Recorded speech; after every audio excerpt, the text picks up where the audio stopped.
it all began when I thought, as director of the European Council on European Studies, which embraces all of Europe, Western Europe, all the way across to what used to be called Russia and Eastern Europe. It's still Eastern Europe, probably. It's ex-Soviet Union, but not ex-Eastern Europe. And so immediately came to my attention that Jan Gross's new book had just appeared this summer, and that he was a very important both scholar and voice in public debate these days, and it really was a good idea to invite him to come to Yale. So we went back and forth by email, and we troubled and brought our heads together. We found a date, we found a time, everything was set up, we arranged, we agreed, we have a wonderful administrator, everything was in the system, it was all sort of semi-online, emails were flying, and we know that we can't tell people about something too far in advance, so just as it's approaching the time we start to advertise, lo and behold, we get an email from another part of Yale University, the Institute for the Study of Antisemitism, people would say this more precisely, saying on this very same day, at this very same time, we have invited Professor Antony Polonsky to speak on the subject of Jan Gross. This demonstrates on the one hand the essential chaos of Yale, and on the other hand, the essential reality of intelligent design. Someone up there organized two events at the same time on the same subject. And we, being more intelligent than the intelligent designer, decided, well, we will bring them together and have them talk to each other. And not surprisingly, given it was the same subject, they actually know each other and have talked with each other before in public, probably also in private. So that is the reason that there are two sponsors for this event, and the sponsor, the other half of the sponsors will introduce his half of the event, so to speak, so that we will all learn about this other part of Yale, which actually I know very little about myself. The format will be that the subject of today's discussion is provoked by the works of Jan Gross, Professor Gross, and I'll introduce him in a minute. And the format will be that the discussant, Professor Polonsky, will initiate the event by speaking for 15 or 20 minutes. And then Professor Gross will then speak for another 15 minutes, and then they will be able to exchange ideas or reply to each other, or have some kind of exchange, dialogue, for however much it makes sense to have it. And then we will also open the floor to discussion and questions and remarks from the floor, keeping in mind that it's a dialogue, it's a discussion. So we want questions posed and back and forth. And at the center of attention for this afternoon's event is, in fact, I'm sure Professor Gross would be really upset if I said the center of attention left him, but I will say that the center of attention is his work. And Jan Gross is currently the Norman B. Tomlinson class of 1916 and 1948 Professor of War and Society at Princeton University. Before then, he has taught also at other institutions. Before then, he was at NYU, New York University. He's also taught at Emory, at Yale, and various other universities in Europe. Jan Gross came to the United States from Poland, from Warsaw, in 1969, at a moment of political turmoil in Poland. And having lived in Poland, he thought that the best place to end up on the other side of the ocean was Yale. And he got then his PhD in sociology at Yale in 1975. His dissertation was then later published as a book, Polish Society Under German Occupation. It appeared in 1979 and was followed almost 10 years later by Revolution from Abroad.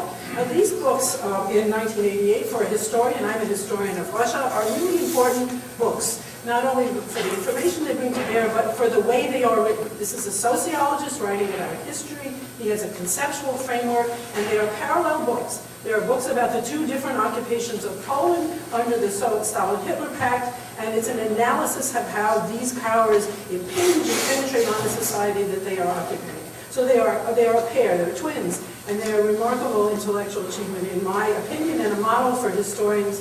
I don't want to speak for sociologists. Anyway, they're very stimulating, and they are not argumentative, they are thought-provoking. However, the piece of writing and scholarship that by Professor Gross that has been the most provoking and thought-provoking and politically provoking is his book called Neighbors, which appeared in 2001. And here he examines, instead of a broad conceptual problem, a microcosm, a case study, in this case the horrible event during World War II in which the Jews of a certain town, Jedwabne, were murdered collectively by their own Polish neighbors. And although this had been known locally, it was not alone, it was not really publicized in Poland. And the publication of this book in English and in Polish, and the debate that it aroused, really started a whole public discussion in Poland. And it is not every historian, least of all every academic historian, who can say that he or she has intervened in the public debate in a really productive and important and historical way. So Jedwabne, and I'm sure this will come up in the discussion, is itself a historical event. However, the book that provoked me or inspired me to invite him on this occasion is his second book on in a similar format. And this book appeared only this summer. It is called Fear. And in this book, Professor Gross examines another atrocity, this time after the war. This time, the first atrocity occurred under the aegis of the Germans occupying. Here we have, after the war, the Germans are defeated. Jews are either returned to Poland or returned to their places of origin, and there is a, as we say in Russian history, a pogrom, in which, this is the famous Kelta pogrom, an event which is not unknown, but here light is shown upon it in great detail and in dimension, and there's an argument that emerges from this book. It has not yet been published in Polish. I don't know whether it has yet entered into Polish, also civic discourse. So young Gross is both, what we would all like to be sort of a part of our fantasy lives as historians, scholars, and serious engagement with the sources and problems of history, and also, to some extent, have an effect on how people think about the past and the present. And the theme that is engaged, of course, in all of this recent work is the relationship between Jews and Poles under the pressure of the war and the post-war period. And that is the format for today's discussion. And that is why these two discussants can sit together at the same table under the aegis of the Council on European Studies and the Center for the Study of Antisemitism, and talk about, I think on the occasion of this book, which is subtitled Antisemitism in Poland After Auschwitz. So it is my enormous pleasure to welcome young Gross and his interlocutor, Antony Polonsky, and turn the podium over to my colleague, Charles Small.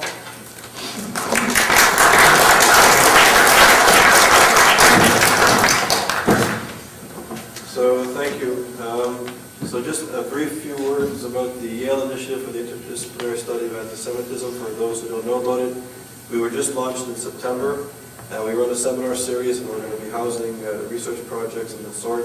So for people who don't know about us, if you want to receive our emails, we send out emails regularly in a newsletter about issues of anti-Semitism, mostly contemporary anti-Semitism. I'd be happy to take your names down. So this is a new program. It's actually the first at a North American university that's focused on the interdisciplinary study of anti-Semitism. So it's a great honor to be a part of this event, and I'll be very quick and brief. I would like to introduce to you Professor Polonsky. He is the Albert Abramson Professor of Holocaust Studies at Brandeis University. He also has an appointment at the Holocaust Museum of the United States. Professor Polonsky is an expert on the subject of Polish history and Polish Jewish history in particular. I won't go into the amount of books and articles that he's written, prolific writer.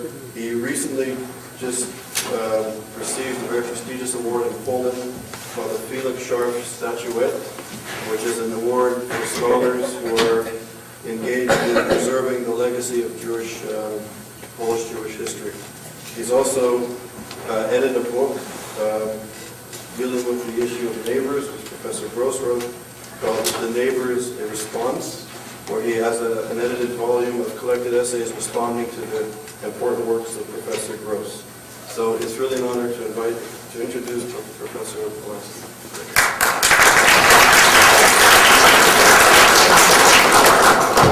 Well, the center of today's discussion is obviously Jan Gross, and I feel a little embarrassed speaking first, but when I heard that we were both speaking on the same day, I felt that there was no way we could handle the thing like this except by doing it together. What we're looking at today is the question of Polish-Jewish relations and Polish-Jewish attempts at Polish-Jewish understanding. This phrase, Polish-Jewish, in a way highlights what the problem is, because after all, Jews were citizens of Poland.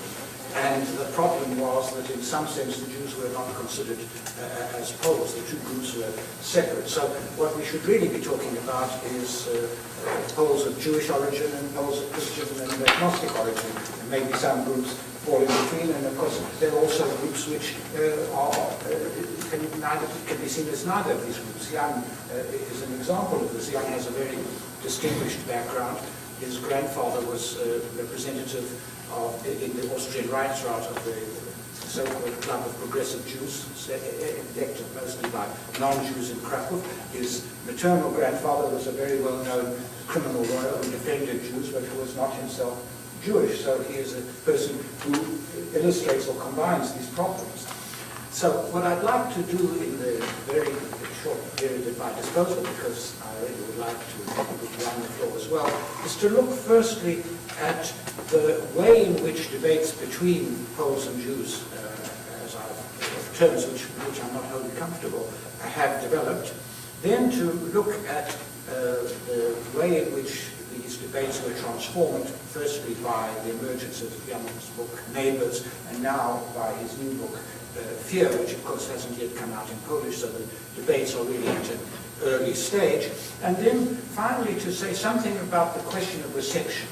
That is to say, historians write essentially by the historians, but there is also a wider audience for which we all hope to reach. And I want to ask, how far has this debate reached a wider audience, particularly above all in Poland itself, but also outside Poland? Now, the central question in Polish Jewish, what divides Poles and Jews today is essentially the past, or different views of the past. There are some other issues, for instance, the issue of property restitution, private property restitution, but this is a less important issue, and although I'm not a particular sympathizer with the present Polish government, it does seem to be making some sort of an effort to deal with this issue, and this is, in my view, increasingly a marginal issue. So what really divides Poles and Jews is different views over the past, and particularly different views over the Second World War. The basic facts of what happened in Poland during the Second World War are clear. Poland was occupied by very brutal regimes, both from the East and the West, and the impact on Jewish life in Poland was disastrous. Of the 3.5 million Polish Jews on the eve of the Second World War, barely 350,000 survived the war. The rate of survival was lower than anywhere else except in the Baltic states. Now, it's clear that the primary responsibility for the deaths of Jews in Poland during the war was caused by the Nazis, by the Nazi occupation, and by the brutal policy carried out by the Nazis, the implementation of the final solution. The reason that death camps were established in Poland was this was where the bulk of Jews were to be found. The reason why the major death camp was established in Oświęcim, in which most of the Jews who died were not only Polish Jews, but Hungarian and other Jews, was because this was a railway junction at the heart of the Nazi New Europe. Nevertheless, although it's clear that the Nazis were overwhelmingly responsible for what happened to the Jews, this is not still a sense of Jewish grievance and a sense of on the side of the Jews that the Poles did not behave during the Second World War in a manner that was expected. Just to give one quotation here, Emanuel Ringelblum, the diarist who was organizer of the underground archive in the Warsaw Ghetto, and they wrote a book on the Aryan side called Polish-Jewish Relations during the Second World War.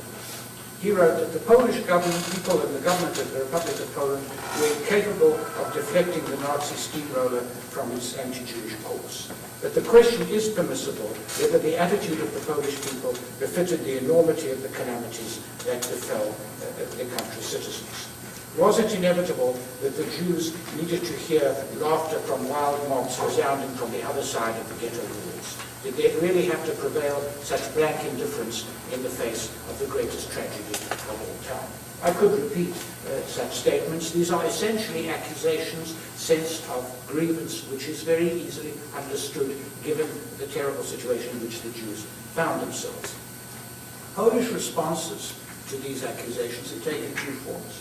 On the one hand, there have been attempts to justify Polish behavior and apologies for the behavior of Poles during the period. The best example of apologetics, I think, is an article written some years ago, in 1987, by a veteran member of the opposition, Vladislav Shilanovitsky, in which essentially he argued that the situation of the Poles was such that they couldn't do significantly more in order to aid the Jews. The obvious example of the attempt to apologize for Polish behavior is the well-known essay written by young Polonsky in the same year, 1987, The Poor Poles Look at the Ghetto, in which he argued that if only we had behaved more humanely in the past, had been wiser, more generous, then genocide would perhaps have been less imaginable, would probably have been considerably more difficult to carry out, and almost certainly would have met with much greater resistance than it did. To put it differently, it would not have met with the indifference and moral turpitude of the society in whose full view it took place. Now, in the 90s, the debates on Polish behavior really took place within the framework set by Polonsky and Shilanovitsky. People, on the one hand, argued that conditions were such that the Poles could have done very little more to aid the Jews. On the other, people talked about the indifference towards Jewish suffering and the fact that in the period before 1939, Polish society had not created the conditions in which Jews could be part of Polish society, part of the Polish universe of obligation. And there were a series of debates during this period examining this. The debate, for instance, in Gazeta Wyborcza in 1994, when the young historian Michał Cichy discussed anti-Semitic activities on the part of insurgents during the Warsaw Uprising. It's an interesting comment on the present climate in Poland that Cichy has just written an apology to the insurgents, while repeating the same statements about what took place. Why he did this is an interesting question which we might discuss. Similarly, there was an important debate provoked by an exchange between Fathers Muszal and Krostowski about the reaction of the Polish hierarchy to the anti-Semitic utterances of Father Jankowski, and a series of debates provoked by an article by a Polish sociologist, Anna Schlieder-Ziemba, in Gazeta Wyborcza. In the 80s, these debates were all essentially moral, and all essentially conducted by sociologists, anthropologists, and military critics rather than by historians. Two things changed in the 90s. First was the emergence of a group of Polish Jewish writers, writing in Polish, most of them either living in Poland or had left Poland in '68, who described their own experiences during the Second World War, living on the Aryan side. The most obvious example, I'm glad that Marcy Shaw is in the audience, is Michał Głowiński's Black Seasons. Marcy translated it as The Black Seasons, in my view the only defect in a very brilliant translation. But this describes very well the difficult situation of those Jews on the Aryan side, and in Polish, which spoke very much more effectively to Poles. There was also a much greater historical investigation of these topics. There was a vast mass of material which looked at the Polish-Jewish relationship, and it essentially came to the view, as Maria Janion, a Polish sociologist, wrote in Tygodnik Powszechny, that by 1939, the majority of Polish society and the Polish political parties had come to the position that the, in quotation marks, solution of the Jewish problem was the voluntary or compulsory removal of most Jews from Poland. Of course, there were a lot of people who didn't accept this. There's also the question of, faced with the actual implementation, how widely would these policies have been implemented. But that this was the case was wide, created was a consensus among historians, and created a new climate of opinion. And this was the context in which Jan's epoch-making book Neighbours, which was first published in Polish in 2000 and then in English in the following year, appeared. It's tempting to say to Klaus Jan, with the same group of Polish Jews who came to write in the 1990s, with the Dichters and the new works of Henry Grinberg or the Black Seasons of Polonsky. In a way, he's part of that same generation, although he left in '68. Now, the book, which is a short book, describes in how the local population in this town of Jedwabne murdered the overwhelming majority of their Jewish neighbors. Almost the entire Jewish population, plus Jewish refugees from other localities, were driven out of their homes and murdered at the marketplace. Many were beaten to death with poles, brooms, and axes. Some were murdered at the Jewish cemetery. The vast majority were, about 700, burnt in a local bar. This the discussion of this was put together by Young on the basis of the court reports and also of the depositions which were to be found in the Jewish Historical Institute, and this provoked a very large debate in Poland. And this debate took place on two levels. I want to talk first about the historical debate and then about the reception, because the historical debate, in my view, in many ways, is the more promising debate and the more important debate. The problem of the issues involved in the debates really revolve around, can be summed up under three issues. Firstly, there are disagreements about what actually happened in Jedwabne. Secondly, there are differing contexts over the context of the massacre. And finally, there are arguments about its larger significance. And again, I have to summarize very quickly. I'm very eager to get Jan's response. The point, the arguments about what happened in Jedwabne revolve around a number of questions. How many Jews were murdered? How many Poles took part? How much German incitement was there? And there was a very important collection, a two-volume collection published by the Institute of National Memory, which deals with a lot of these questions and which I think pretty conclusively gives us most of the answers.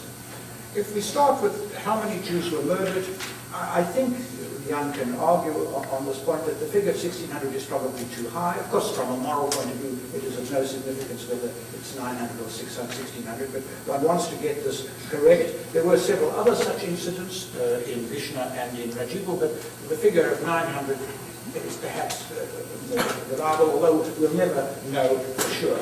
How many Poles took part? The Institute for National Memory showed that a very large proportion of the adult male population took part, and that those who did not were subsequently treated very badly by the population. Indeed, the two families which attempted to help Jews, the Jesuits in particular, were forced to leave the town. In fact, the last of the Jesuits, I assisted with his asylum application to the United States, which I'm happy to say was successful. Well, he got a green card. I mean, it's hard to seek asylum from Poland because he was given a green card, and he couldn't remain as a farmer there because of the local pressure. His father was one of the people who sheltered the shul. Now, let me move on to the larger issues. The larger issues are partly the question of how far was the massacre the result of the larger atmosphere, and secondly, how far was it the result of the Soviet occupation and the alleged Jewish collaboration with the Soviets. At the same time, there's also the context of the question. I mean, I won't say anything about these. I think that Jan argues it's the first rather than the second, and I think that by and large that is correct, although since he wrote a book on the Soviet occupation of Eastern Poland, one could argue that the second had been dealt with elsewhere, and certainly was important, and the Soviets certainly widened and were eager to widen the division between the Poles and Jews. On the question of the implications or of the wider significance of the massacre, the fact is that what we're talking about here is firstly, the question of collective guilt.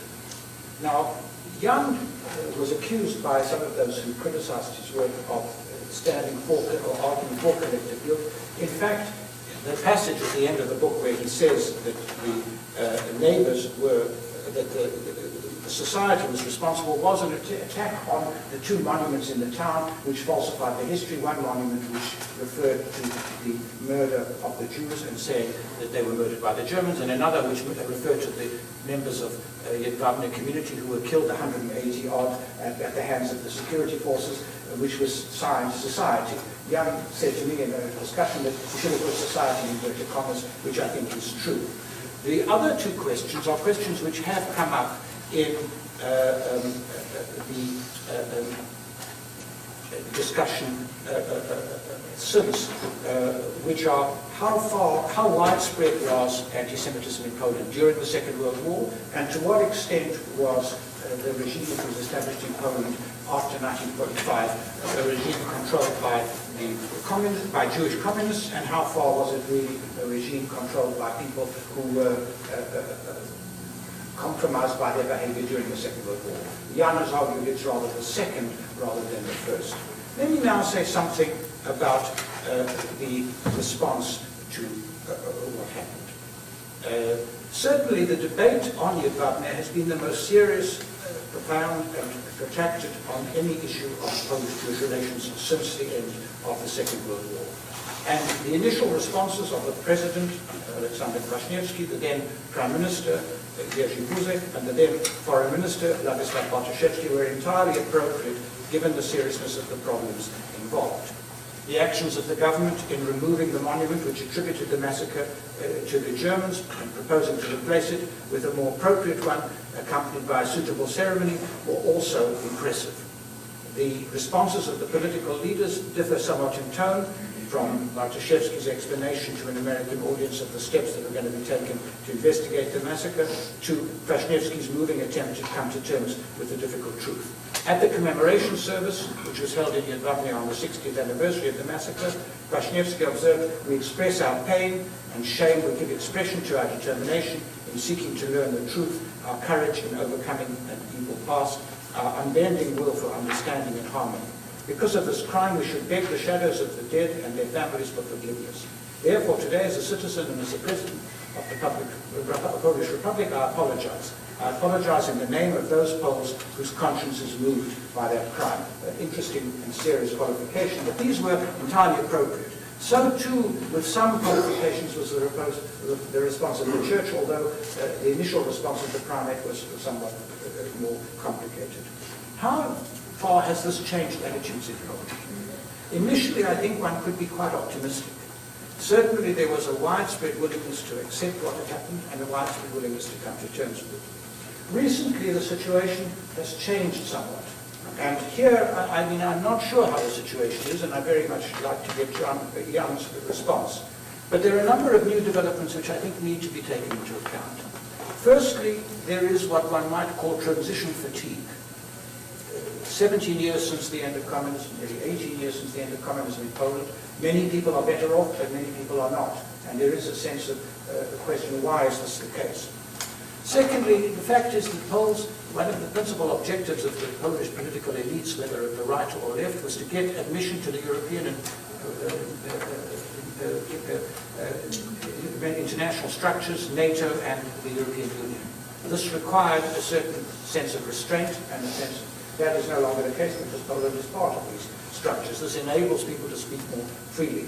There's also been a political change in Poland. The last post-communist government compromised itself by its corruption and its crony capitalism. It's very much discredited.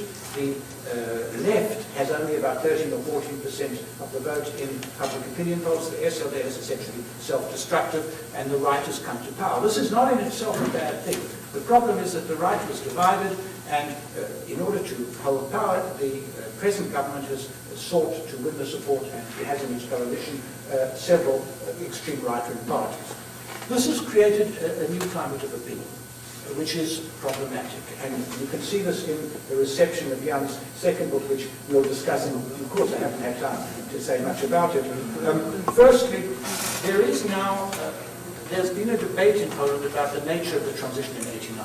Was this a rational compromise between two reasonable groups, or was this a sellout to the communists who are already weak?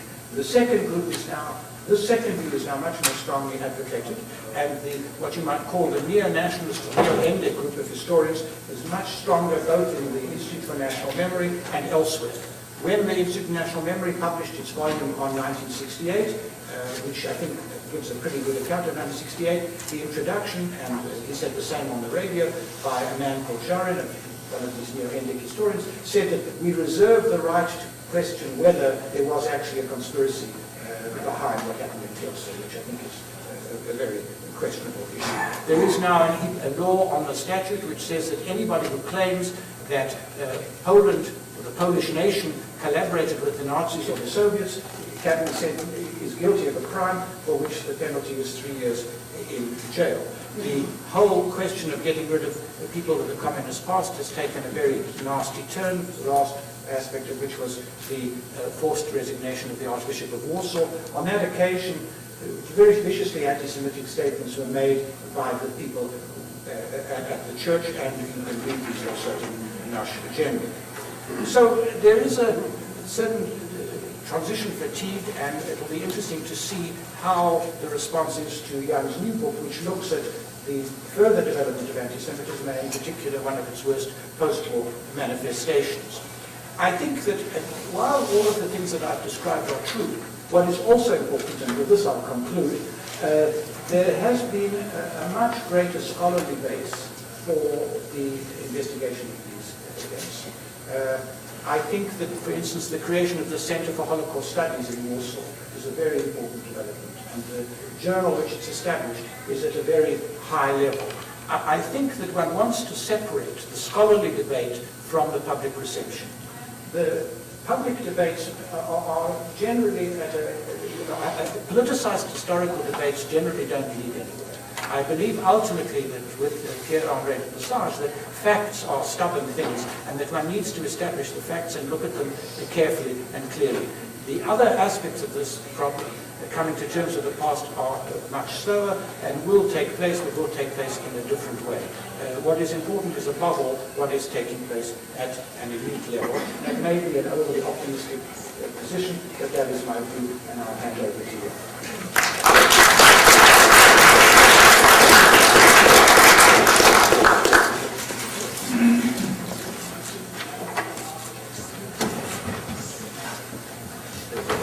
Thank you very much. Thank you very much for everything, for Laura's wonderful introduction and for the invitation to appear here, and for Antony's very thoughtful series of comments. Of course, almost every item, so to speak, on the long list of his observations would serve us as an introduction to a conversation by itself. So there is a whole bouquet of issues here, and I'll maybe respond to a few, and then we'll see what happens. And probably we will run out of time. As far as the one thing which I find to be very interesting, and it's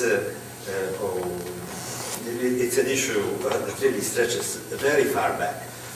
To the period of the Second World War, and a kind of a manner in which the destruction of Polish Jewry has been processed, as it were, by the surrounding society. Processed, I mean by that, essentially recorded and then dealt with.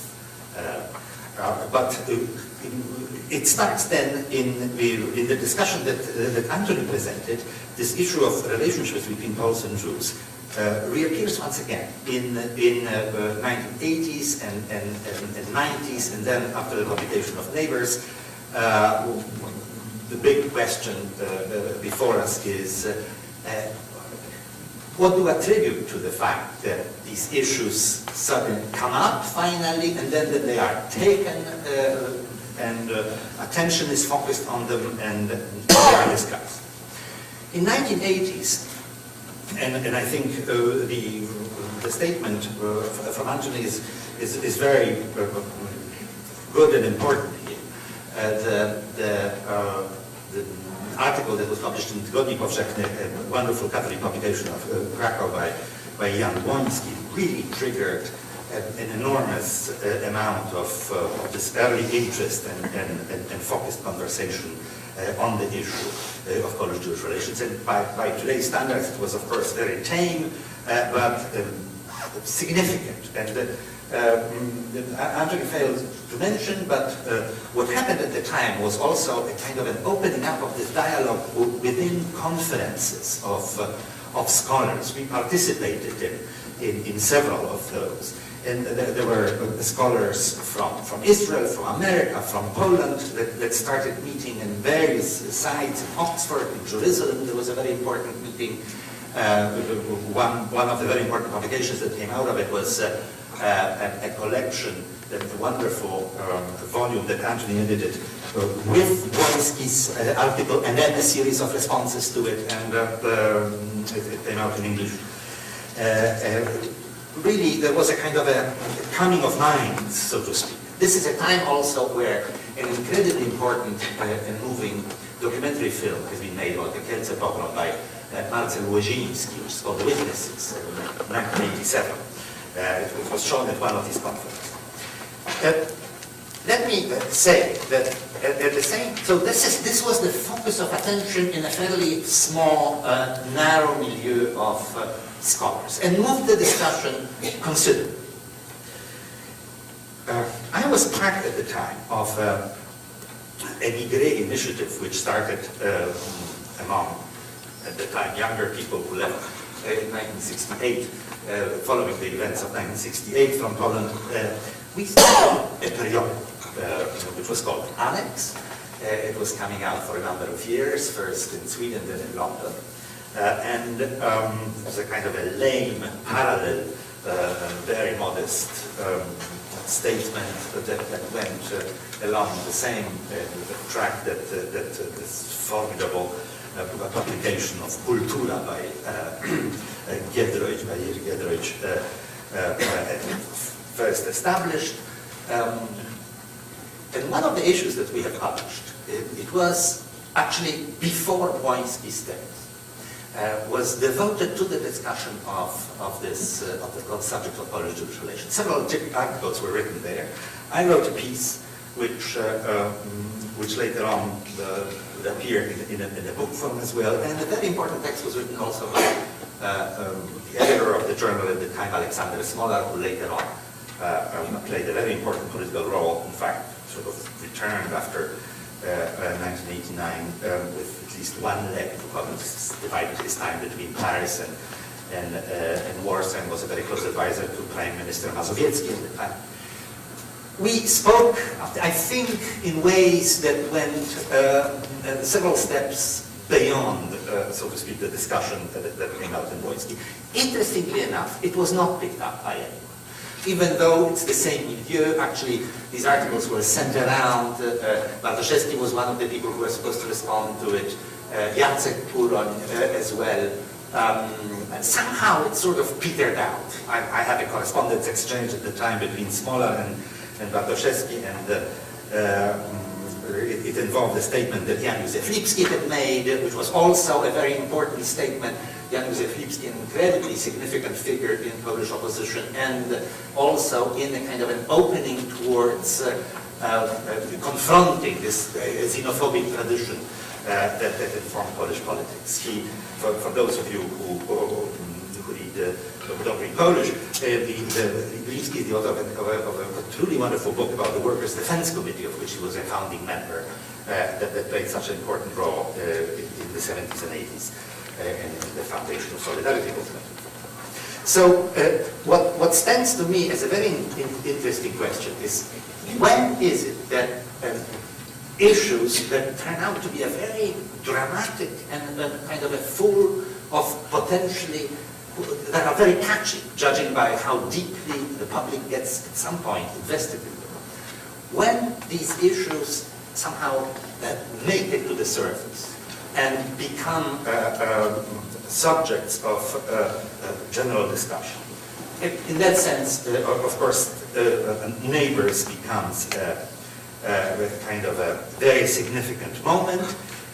It really breaks through and the accumulated sort of positions, issues, arguments, a variety of things that has been brewing in people's minds somehow spill out, and people feel very moved to articulate them and to address them. Why was it, in fact, that finally this was a book that accomplished it, even though several texts had been written before, the kind of an awareness of it was in the air? And I had a very good answer, and I mean, it would be tempting to say that it was such a wonderful piece of writing, etc., etc. It's a lot of very good pieces of writings have been put out.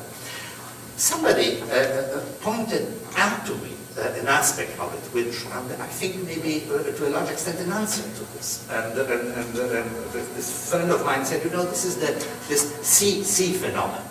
When you send an email to someone to do something, and then you write a CC to somebody who is in the eyes of that person to whom you addressed it of some significance and importance, you immediately get answer. And just a lot of things happen that otherwise would not. In this case, she said, it was the fact of publication of this book in English. And in fact, when I think about it,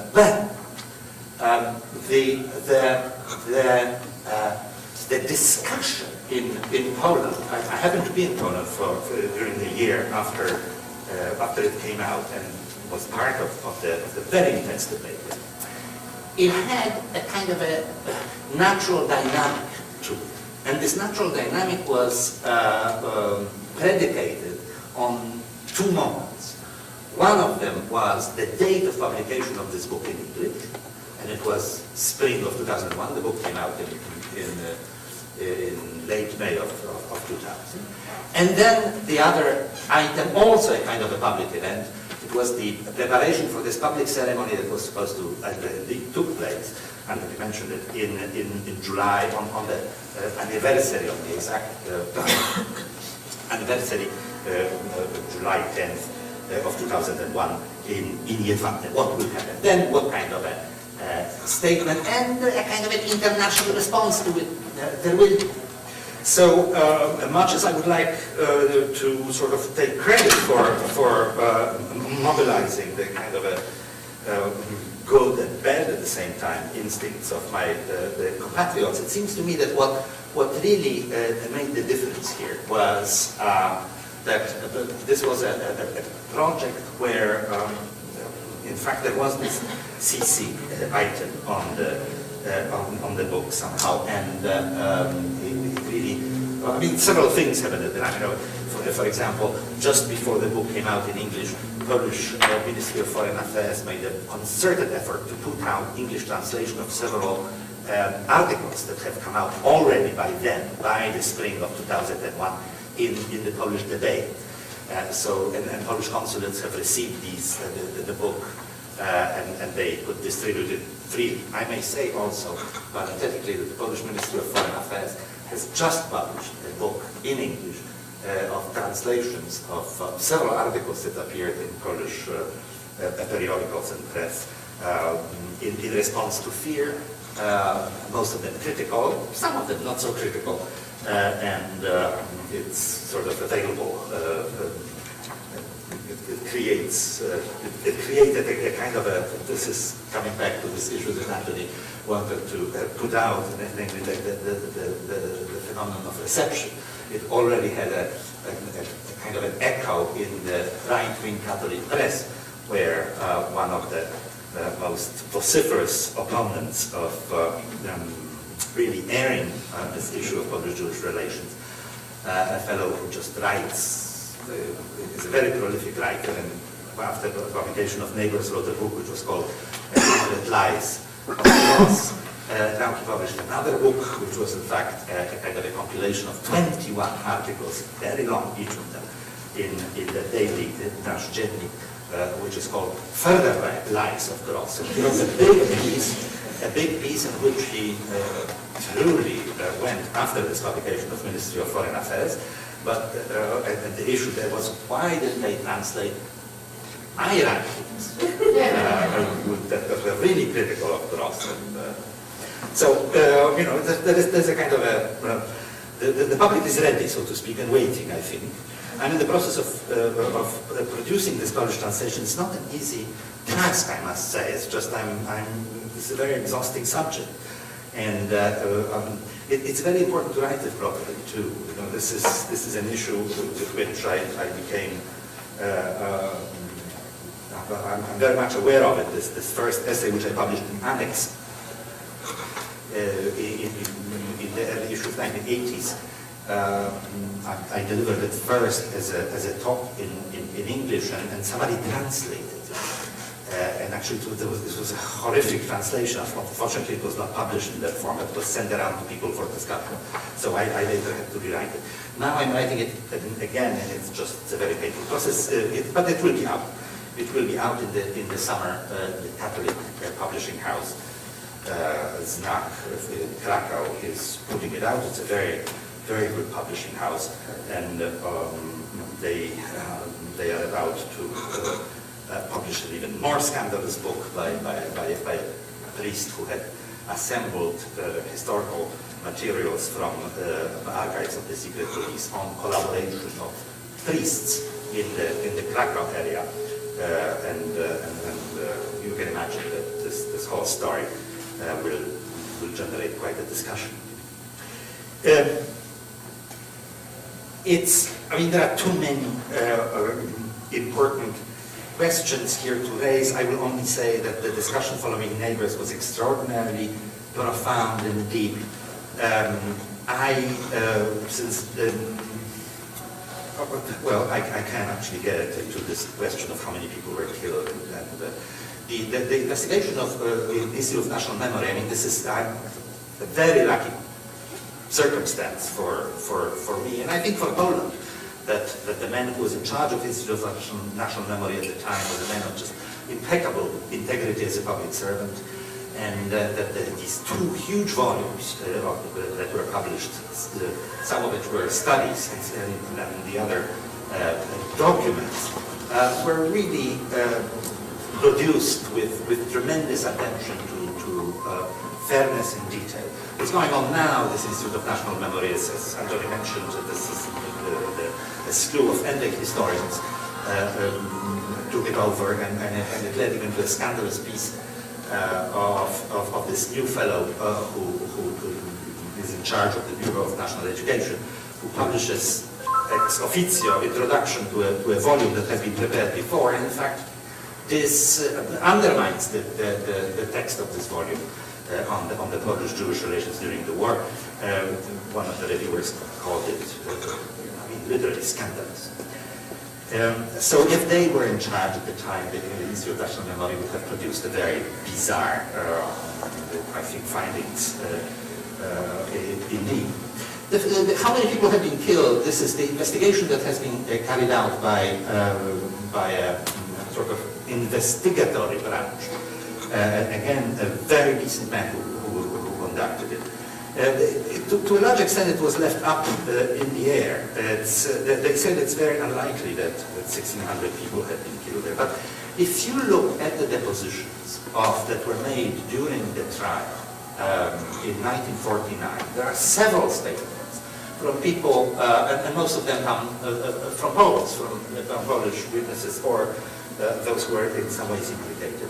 And all of them sort of point out, they say 1,500 something, 1,600 something, 1,200. So it's just a matter of how many Jews there were in the apartment at the time. One cannot say very specifically how many exactly.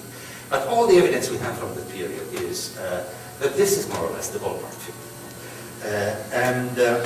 Even though some demographic studies had been, and there's a big demographic essay in, but it's totally unconvincing. I don't want to go into it. And of course, as he says, it doesn't matter. 800 people or 1,600 killed there. It's the same story. But to be frank, there's no good grounds to say that there hadn't been any killed. One thing is has not been contested by anybody, that this was essentially an effort and to a large extent successful of killing everybody who was there. So again, if only 800 had been killed, part of the discussion had to do with the size of the barn and how many people can be put in. if not that many people have been burned in the barn, then a lot of people have been killed in just individual episodes in which local peasants chased the local Jews and simply killed them with kind of handheld implements, so to speak. So this is, it was very lucky. It seems to me that the book could have had such a scrutiny, and indeed it was just unbelievably detailed and stand up to it. The next one will be much more complicated. Of course, it's an interpretive piece, and I expect to get a lot of flack, so to speak. And but you know, that's the way it goes, so to speak. Let me finally say one word also about the kind of Antony mentioned that in this early discussion that took place of this issue in the 1980s, it was not historians who took part in it. It was mostly ethicists, literary scholars, sociologists, anthropologists. I must say that as far as discussion of neighbors is concerned, the most interesting voices also came from outside of the profession. I don't know what to attribute it to. There were some very good and there are some wonderful historians who do great work now in the field and who lay out lots of new facts, especially the center that he mentioned on the study of the Holocaust with a new yearly publication, Zagłada Żydów, the destruction, the Holocaust of the Jews. There are some stunning pieces. In the first issue there was fantastic work.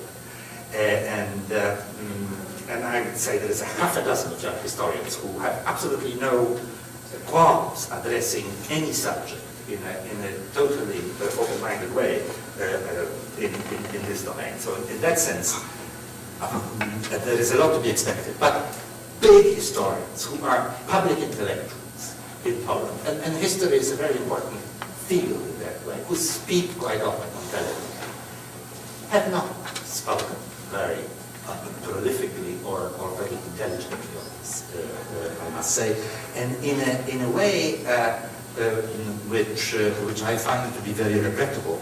The kind of the public forum has been given to this new crop of sort of nationalistically tinted scholars, while in a previous generation of historians, there is just several of brilliant intellectuals of a completely different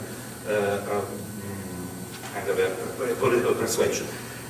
They did not step up to the plate, and with few exceptions and kind of occasional statements, but it was very difficult.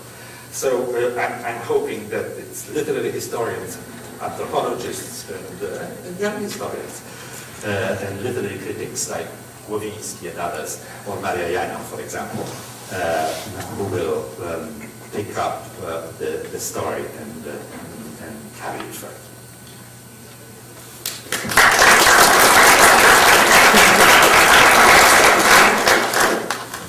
Actually, I think at this point, since there's a lot of implicit dialogue already in the two presentations, it would be nice to open up from the floor, unless you'd like to...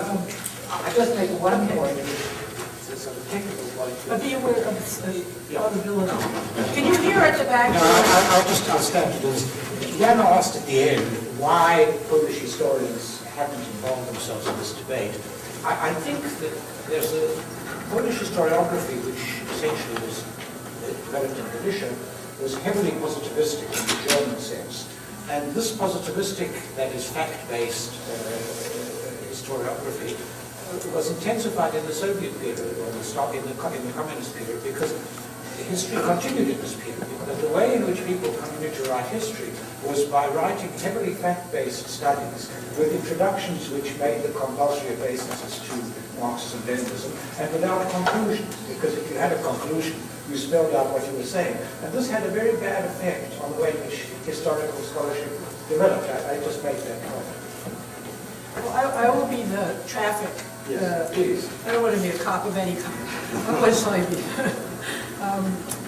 Traffic controller. That's better. Okay, and so Gus, which gentleman in the blue repo? Okay, so Gus, please. Gus Ray. I've got 2 questions. One, you mentioned the episode that is doing the... Gus, could you maybe stand up so I'm sensitive to people being able to hear? I have 2 questions. One is that you talked about 2 episodes, one during the German occupation, one after the war. I'm interested in what happened before World War II. I know I lived in Germany, I was a German Jew in Germany, and I remember a lot of Polish Jews streamed from Poland to Germany to escape the war. So this anti-Semitism in Poland has a long history, just like anti-Semitism in Germany has a long history. I'd like to hear a little more about the causes of Polish anti-Semitism. I know a little bit about the causes of German anti-Semitism. I'd like to hear about Polish anti-Semitism. The second question has to do with the role of the church. I went to Poland in the 90s, looking for history of some relatives of mine who had last been seen in Poland.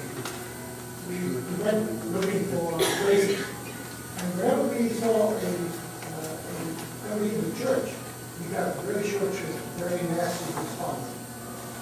Obviously anti-Semitic, maybe we had a bad sample, but I had the impression that the church was very anti-Semitic before, from my little sample. I wonder what the role of the church has been through all these 3 episodes. So the questions for the back of the room, the first one is a question about, from the point of view of someone who grew up in Germany, what were the pre-war origins of Polish anti-Semitism? And the second question, what has been the role of the Catholic Church in Poland in relation to anti-Semitism? Jan will talk about the Catholic Church. I'll say a few words about anti-Semitism. The problem with the way in which Polish-Jewish relations developed in the interwar period was that as a result of the failure to transform the Jews in the 19th century within the Polish-speaking areas into citizens or subjects of the Polish nation, in other words, Poles of the Jewish faith, by the end of the 19th century, Jews themselves in these areas defined themselves nationally as Jews and were seen by the surrounding population as a separate national group. There were some exceptions, people who were Polonized. Jan's family is one example, but the percentage of Polonized Jews who thought of themselves as Poles was perhaps 10% higher in Galicia than elsewhere in Poland. What this meant was that in the interwar period, what Jews were looking for in Poland was both individual rights, the rights guaranteed as citizens, but also group rights, the rights to have their own educational system, the right to use their own language in the courts and elsewhere. And as we know, it's much more difficult to guarantee group rights than individual rights. If you periodize the interwar period, between 1918 and 21, when there was the struggle to establish the borders of Poland, there were conflicts because Jews wanted either to be neutral in these conflicts, for instance in the town of Lwów, they wanted to be neutral in the Polish-Ukrainian conflict, or in the town of Vilna or Vilnius, they took the Lithuanian side. They were also identified by some Poles as linked with the Bolsheviks. Between 21 and 26 you had a parliamentary system. It started with a rather difficult situation for the Jews, but from about 24, 25, in particular, the Prime Minister, Władysław Grabski, reached an agreement in Polish, the Ugoda, with the Jewish club, by which the Jews recognized the borders of Poland, the 1921 borders, and in return, a set of concessions were made. There's some argument about how this agreement was implemented, but I take it more positively than some of the other writers on this. And this policy was continued under Pilsudski. Pilsudski came to power in a coup in May 1926.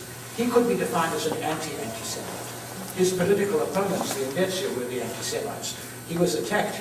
He was married twice. His second wife was not a Jew or a Jewish woman.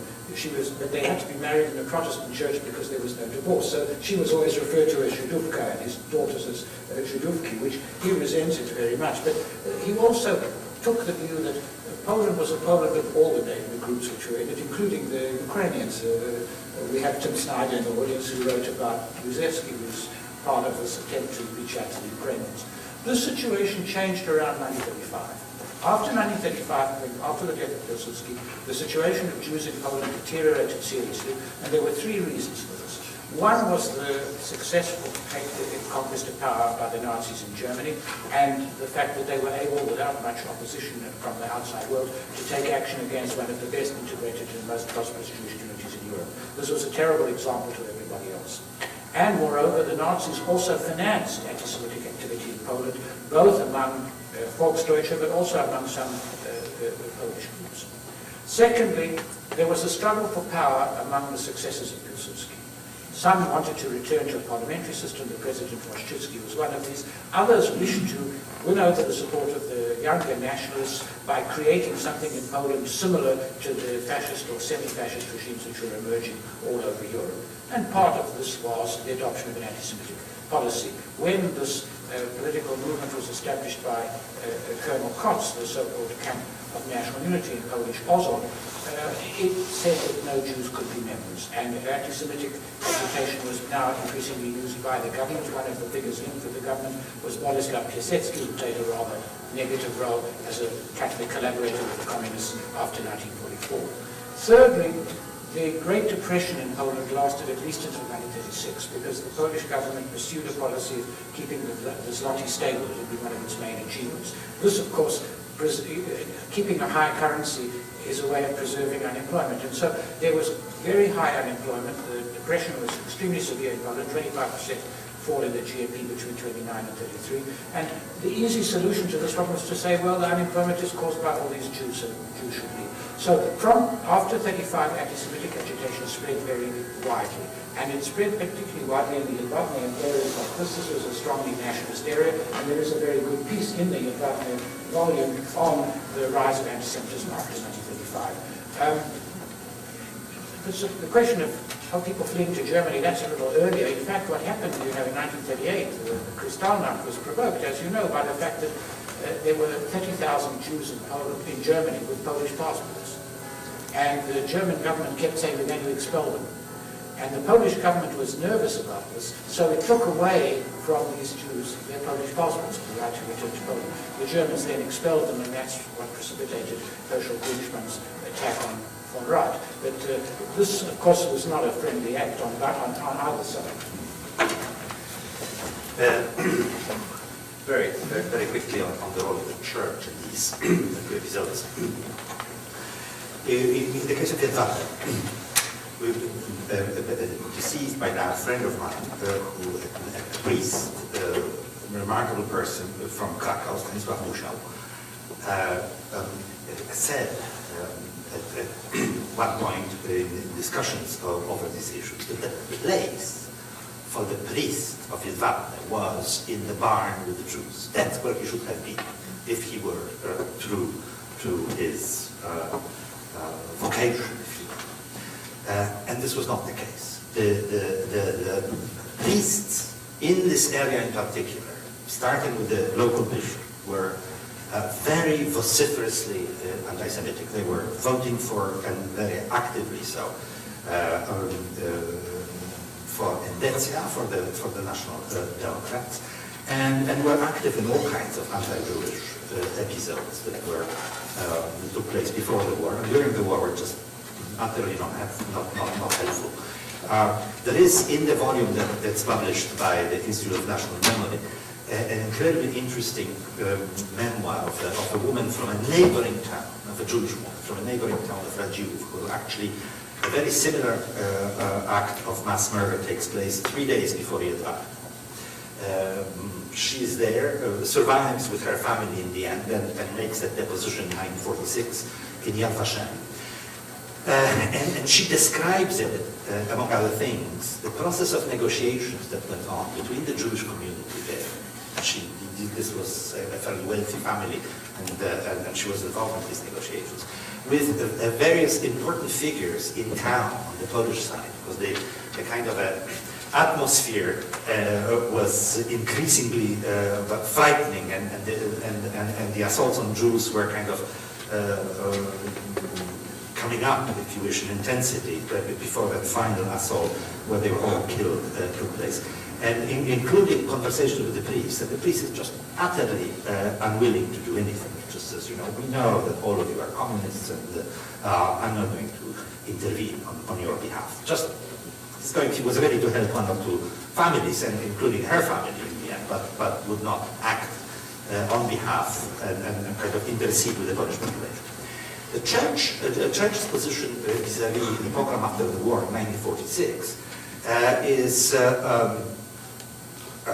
very bad as well. I mean, I described it in the book. It's essentially clergy's anti-Semitic. One of the elements of the pogrom is the rumor that at the time, immediately after the war, in Poland had really wide circulation of ritual murder that takes place, of Christian children being killed, so the Jews can harvest the blood. And several of Polish bishops, actually two, are on record at that time saying that one of them, in fact straightforwardly, that such a thing took place in Kielce, the other saying, well, this issue is unclear yet. And the British ambassador at the time, who had some of these conversations, the Brits were very worried, of course, because under the impact of this pogrom, there was this huge flight of Jews who were eventually trying to, so they were worried to have a kind of a population pressure in Palestine, which was still a mandatory responsibility for Britain. He had a lot of conversations with very high officials of the church and writes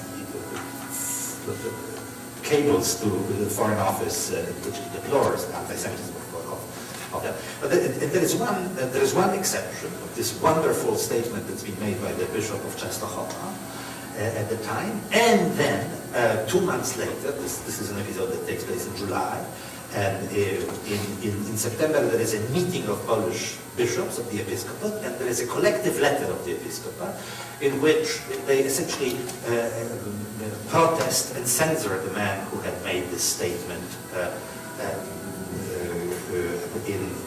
in July. So they are on record, the Polish Church representatives, if you will, the hierarchy of the Polish Church, as and that record is terrible. So on my list is next, put your favorite, then Joe Barnett's, then Jonathan in the blue sweater, and then I'll put you on your list. Just, Cheryl. yes, okay. Uja, please. I have a question and remark. Question goes to now. I learned from your book that before this book came out, actually there was a film being made by on the same incident that Vinegar describes so wonderfully in this book.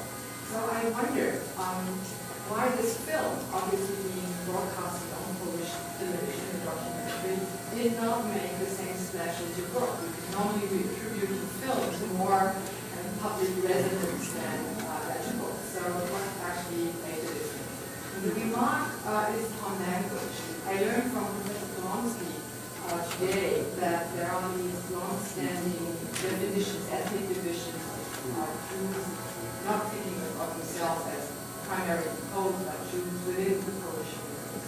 But I was always struck, and I was even struck by Jan's work, using the same concepts, the same kind of linguistic concepts to describe who you're talking about, Poles against Jews.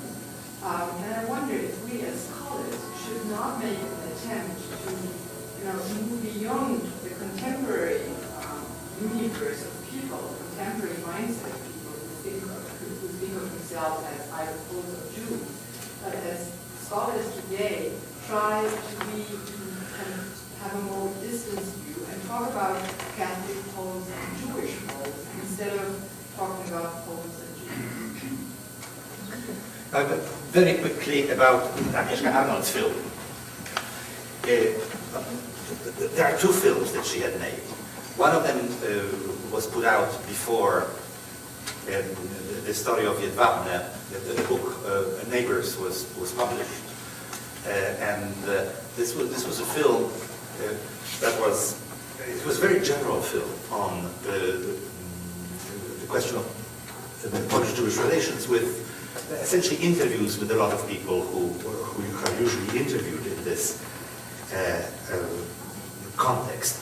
And at some point in that film, there is a mention that the killing of the Jews by Poles took place in Jedwabne. This is not really a film on Jedwabne. This is, and it's just a sentence. So unless somebody, and then, but her documentary, and she was, I don't want to say by this that she was not aware of this matter. She was aware of this matter, and actually she had the presence of mind before I did to go to Jedwabne and to investigate this matter seriously. We both read independently the position of the man who survived, and it's just a striking deposition, but she was clever enough to take it seriously, go there, and actually very quickly discover, because people there would speak openly about it, that this is indeed something that has taken place. And then she started working on a film. But her documentary film came out about a year after the book. It literally came in April of 2001. It's an important date because it's before, for example, the public event that took place in July and so forth. But on television, it was shown in April. It was, I think, 2 consecutive nights, 1-hour program each time, very powerful, and it made quite a big difference. Then there was, I remember, on television immediately afterwards, kind of a discussion in which the head of the Institute of National Memory took place as well. A very important one. So, yes, it was there. Well, Anthony, I think, let me make an administrative intervention here. If we could, there are lots of people who want to ask questions, so. I just want to talk about Poles and Jews, which Peter raised. Oh, okay. But if we could just be brief to have as many as possible. Okay. Jan said that one of the heroes of this episode was Leon Keres, and Leon Keres was awarded the St. George Prize. St. George apparently no longer exists, but he's still seen as a symbol of a person who fights evil. And when Father Wojniewski, the editor of Tygodnik Powszechny, awarded him the prize, he said that as director of the Institute of National Memory, can't be heard. As director of the Institute of National Memory, we were often attacked because all you've done is investigate crimes which have been committed against Poles, not crimes which have been committed by Poles, not crimes which have been committed against Poles. And your great virtue is that you saw, which none of us really perceived, that the Jews at Jedwabne were Poles. Poles of a different faith and of a different ethnicity, but Polish citizens and Poles nonetheless. That's absolutely right, but the problem is that there are a lot of words that historians use which are defective. Pogrom and anti-Semitism are just 2. And Jews and Poles are also highly problematic. But to keep using paraphrases makes the stuff unreadable, and you really can't avoid using these terms. But one needs to make the qualification at the outset, I think, which you've already made. Gentleman in the blue sweater, whose name I do not know. The presentations are fascinating. I know that the 2 of you don't do this, but in the lay public, simplistically, too often the history of Jews in Poland is portrayed in terms of the deaths of the Holocaust with footnotes in places like Jedwabne and Kielce. The question that I have is, particularly since the publication of the book, since the discussion of Jedwabne, as you know, the life of the Jews in Poland before the war was incredibly rich, and I don't mean financially, but in terms of culture and religion and vitality. Has your book and the discussions that have followed, has that contributed to any discussion of the sense of a loss within Poland of that richness? That's part A of my question. And part B, I know that there is work afoot to create a museum in Warsaw for the history of Jewish life. Do you see that as playing any role or anything meaningful in this discussion?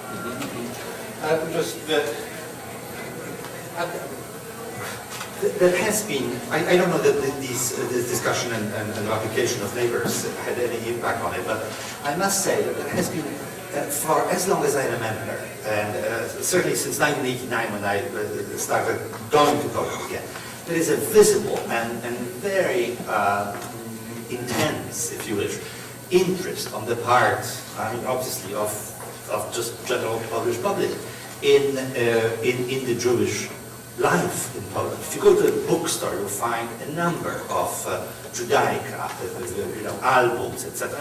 You probably have been there, so you know it. And then there is the other phenomenal, to my mind, an event that takes place every year in Krakow.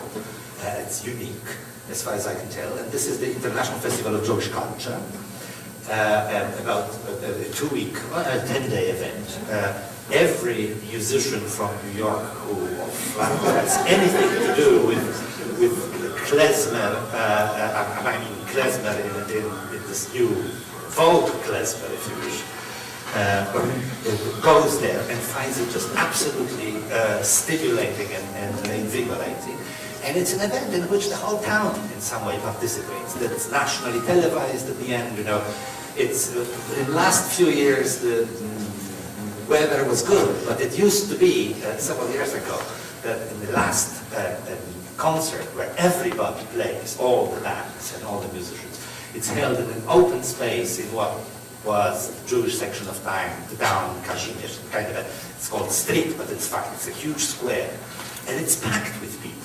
There used to be rain, year after year. It didn't make any difference. People just stayed there with umbrellas, danced, and these were not just phony imported Jews, so to speak. I mean, there were some of them real Jews, some of them phony Jews, and a lot of local people. It's just, it has a place now in life of this city, which is a very important city in Polish life. And I think that this museum is part of course, of the same spirit of renewed interest.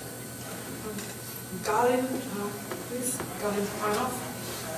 I have a question to you because Professor Polonsky said in his expose that there is now a new climate of genius rising in Poland. And he spoke a little bit about the European Union as a factor.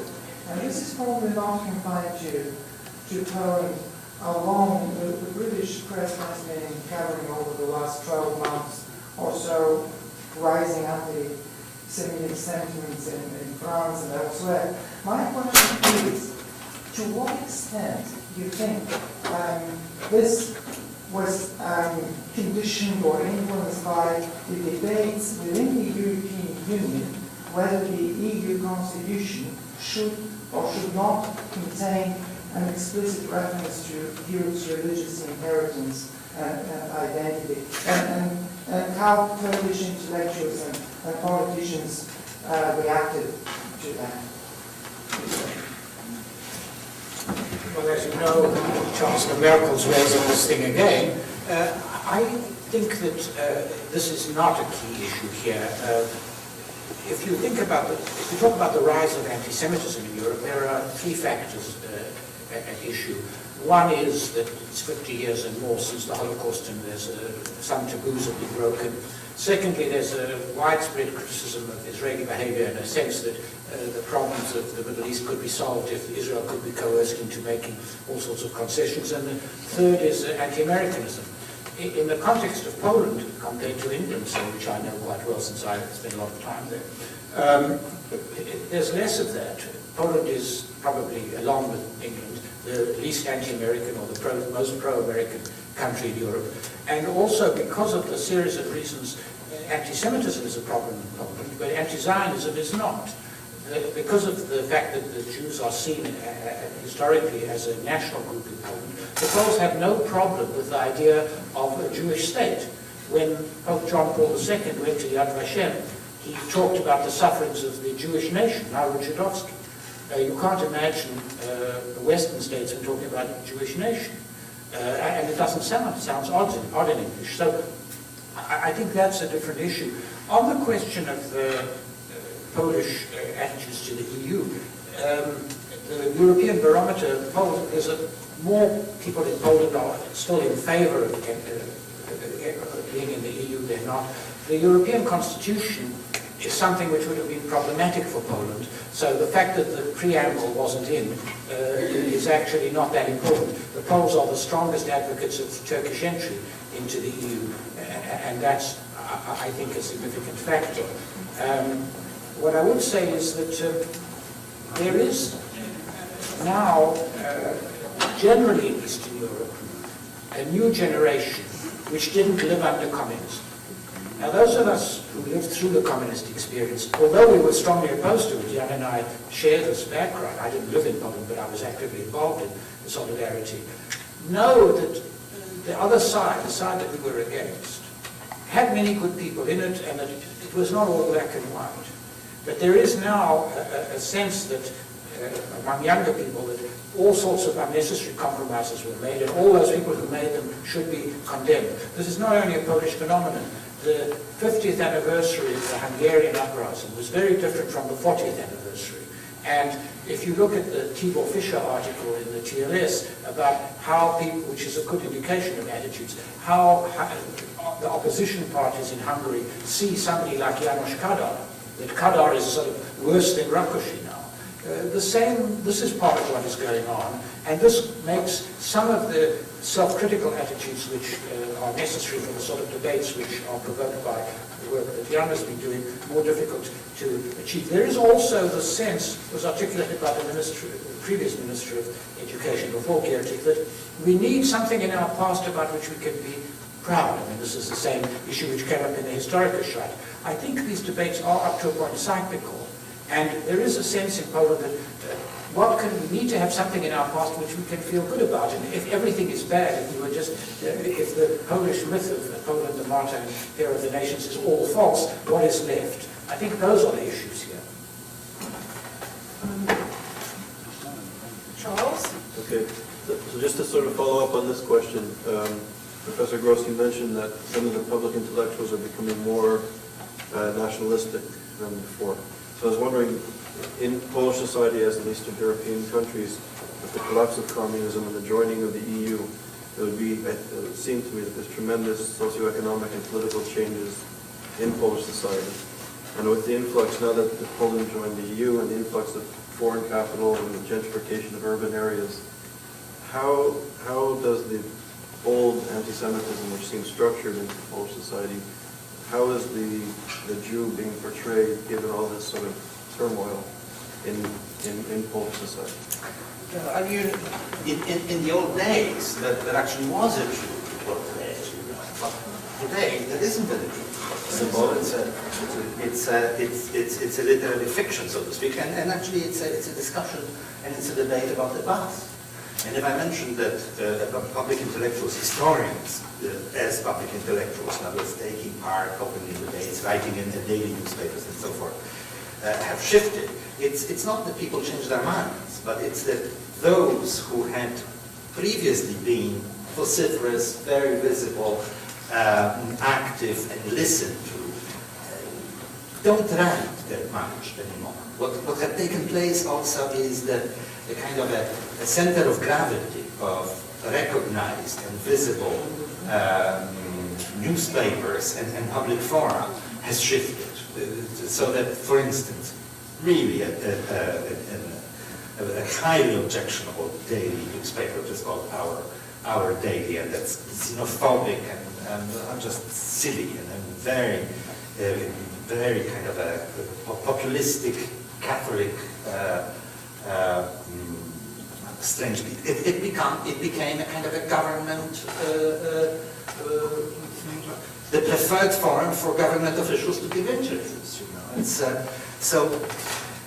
with the change of crew at the Institute of National Memory, and suddenly this complete obsession with the files of the secret police and historians, one after another, from the current politicized crew of the Institute of National Memory, kind of appearing on television and saying, well, yes, this document, I think it's authentic, and this is not authentic.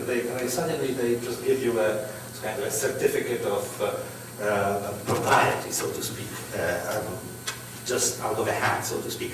And this is what happened, you know. And to what extent it has to do with the coming to Europe, I don't know, but maybe Antony's intuition is right. There was a period. First of all, it was the old generation, the generation of those who have really, who were architects of that change. They had a task and understood that it's an unfinished business of bringing Poland within the institutions, plenty of first and then European community. And they were very mobilized, and they did. And then they kind of pulled back, and this new crew moved in with a vengeance. And it's a bizarre spectacle. Once again, I'm going to intervene now administratively, because I realize everyone in this room is freezing. That's number one. And everyone wants to go home and have dinner. So I propose, before any long disquisitions, there are 2 more people on my list of questions. Let these 2 people ask their questions briefly, and then if there are any thoughts in response, and then we'll all go home and sit around the stove. Because this is Yale, and for some reason they can't eat this room, or maybe it's because they know we're talking about Eastern Europe. So we should be mimetically cold. So I think this gentleman in the first row has a question, and then the gentleman in the gray sweater, and then a brief response. Take both questions. Yes, both questions, one after the other, and then we'll go jump around and recirculate our work. My name is Charles Chatkowski. I'm from Fairfield. I had more of a comment than a question. I complied with your instructions and read Professor Polonsky's paper before I came. And I'm here to say that I agree with just about everything in it, excepting for one thing, where he states that relatively few Jews now consider the Poles as bad as the Germans. I do have to disagree. I think the proportion of those who are hostile to the Poles is greater than you say. I have also read both Fear and Neighbors by Professor Gross, and then there are many things I disagree with, which of course I do not have time to list. I will merely observe that one could make a good defense for the behavior of the Catholic Church at the time of the Kielce pogrom. I think it is unfortunate that in this country, where we have a lot of Polish Americans, you don't hear from us very much. Just about every review of Fear that appeared in a major newspaper was very hostile to the Poles. Most of them were written by Jewish professors, as a matter of fact. The one for the New York Times resurrected Yitzhak Shamir's old canard about Poles sucking in anti-Semitism with their mother's milk, for which I wrote a letter to the Times. I also sent them a correction. They deep-sixed my letter and published the correction as my letter. So that was their way of handling it. Quick question. Professor Gross has talked about a takeover of the IPN, the Institute of National Remembrance. What is his opinion of their volume on the Kielce pogrom? Thank you. Gentleman in the gray sweater. Yes, I was wondering if you know why the room is needed. My question is more about why do you think, briefly, some of the reasons why anti-Semitism has persisted today in Poland, to whatever degree it exists, after the Holocaust and briefly, I was actually in Krakow this summer, went to the music festival, Husband Music, which was great. Also went on a tour to Auschwitz, which was run by a city agency, and I was struck during that tour how the guide insisted that the Poles had been equal victims of the Nazis and really had not participated in all the activities leading up to the Holocaust. And I was wondering if you know if any kind of education, and if there have been any changes in Polish education. Well, I will make one comment on the last comment before we go on. I was in Auschwitz this summer too, and I had a Polish guide who was wonderful. She was about 40 years old. She had beautiful English. She understood that there were many different victims of different kinds and not necessarily equivalent, but each one having its own story and its own problem attached to it. So I think if you're going to go anecdotal, there's a certain danger in that, and you can find examples of, you can find some examples which that go in different directions. So I'm just throwing out another anecdote. On that question, there is, of course, an international committee for the State Museum at Auschwitz concentration camp, which has tried very hard to deal with the question of training guides adequately and having proper signage. I was on that commission when I was still in England. I know a lot of the people are still on it. I think they're doing a very good job. I think the people in the museum in particular, Mrs. Shivotska, the director of the museum, have done a very good job. The museum published this very good little pamphlet on the actual victims. I think that, you know, we now have figures which are also more or less accepted by Yad Vashem. About 1.1 million people, probably, this is a low figure, this is the determined. died in Auschwitz, about 960,000 of them were Jews, 75,000, I mean, using these terms which we can't get rid of. 75,000 were Poles, another 15,000 were Sinti and Rom, 20,000 were, I mean, it was Soviet prisoners, another 15,000 were Western Europeans. This is well known, and you can buy this material in English in the bookshop at the museum in Auschwitz.